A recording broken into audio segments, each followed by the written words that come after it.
Cleaning and disinfection procedures are a crucial part of any animal health emergency response. The cleaning and disinfection of premises, equipment, vehicles, and personnel will be necessary to prevent the spread of animal pathogens to other animals, locations, or response personnel. This just-in-time training presentation will overview basic C&D processes and procedures and the role of the C&D team. The potential spread or transfer of microorganisms, especially highly contagious pathogens, can occur from the direct or indirect contamination of premises, equipment, vehicles, or personnel, and the movement of animals or animal products.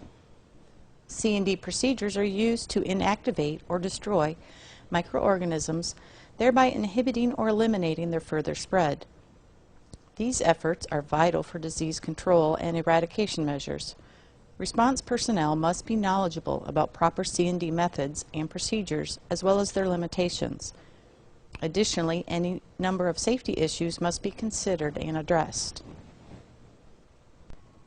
Cleaning and disinfection methods can involve the use of physical or chemical processes to reduce, remove, inactivate, or destroy pathogenic microorganisms.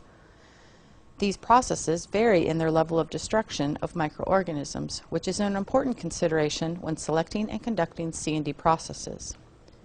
Physical processes may include things such as heat or ultraviolet light. Chemical processes include products such as sanitizers, disinfectants, or sterilants.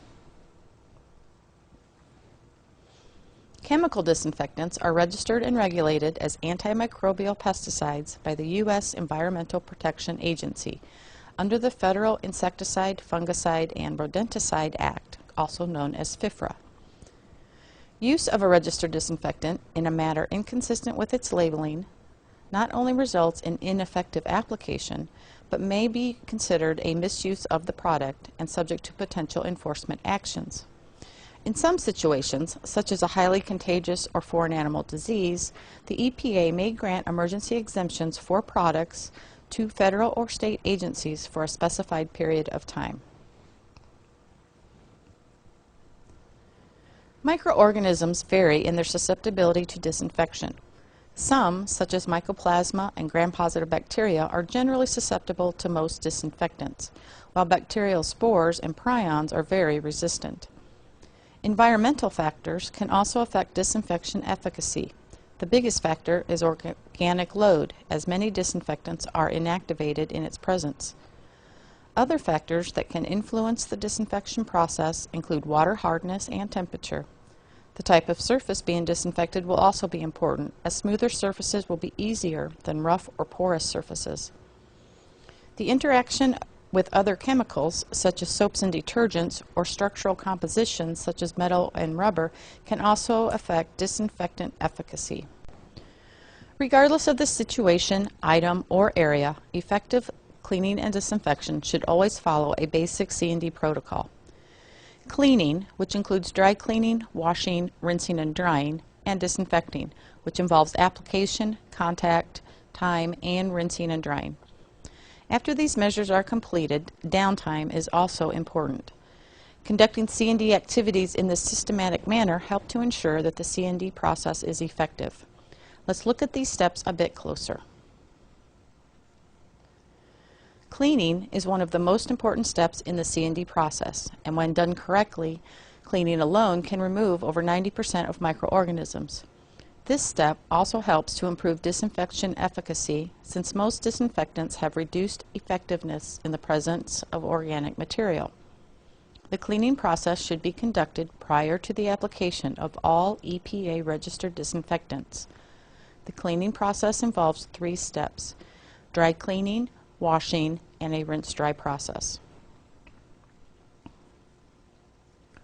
Dry cleaning involves the removal of any gross contamination and organic matter, such as soil, manure, bedding, and feed.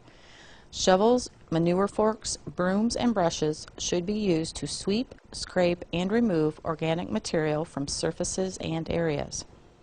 Heavy equipment may be needed to remove large quantities of bedding or manure. This process may require considerable time and effort depending on the size and type of facility, but it is essential as this material can harbor microorganisms, reduce disinfection efficacy, or even inactivate some disinfectant products. Disposal of all material should be in a manner that minimizes further spread of microorganisms and that is compliant with federal, state, and local requirements and policies. In situations involving highly contagious foreign animal diseases, moistening the area or item with water first may be helpful for controlling any dust and minimizing aerosolization of pathogens. Air blowers should not be used for dry cleaning due to the risk of spreading pathogens. The second step in the cleaning process is washing. The washing process helps to further reduce the number of microorganisms as well as remove any oil, grease, or exudates that may inhibit disinfection. This is one of the most overlooked steps in the C&D process. Soaps and detergents are surfactants, meaning their chemical structure has both water-soluble and oil-soluble properties. This characteristic serves to reduce surface tension and increase the penetrating ability of water to disperse and remove organic material and grease. Prior to washing, all electrical equipment should be turned off, removed, or covered tightly with plastic sheeting. Areas and items with organic material adhered to the surfaces should be pre-soaked for several hours. Mechanical scrubbing and scraping may be necessary to remove oils, grease, or exudates from rough surfaces, deep cracks, pits, pores, and other surface irregularities. High-pressure water and detergent is very effective in removing the heavy accumulation of urine and feces and for cleaning porous surfaces, but should be avoided in cases of highly infectious or zoonotic pathogens to avoid further spread. Whenever possible, warm to hot water should be used to increase efficacy. Hot water and steam can be effective for cleaning cracks, crevices, and the inside of pipework where pathogens are likely to linger. After washing, all surfaces should be thoroughly rinsed at low pressure with cold water. Surfaces should then be carefully inspected to ensure they are visibly clean. Moisture should spread evenly over the surfaces and no beading should occur, as this would indicate the presence of oil or grease. Whenever possible, surfaces should be allowed to dry completely, if possible overnight, before the application of a disinfectant. Fans can be helpful in the drying process but should not be used if dealing with a highly infectious or zoonotic pathogen. The disinfection process also has 3 steps: application, contact time, and a rinse-dry cycle. As previously mentioned, disinfection can involve the physical, such as heat and ultraviolet light, or chemical, disinfectants, methods, or a combination of these methods may be needed.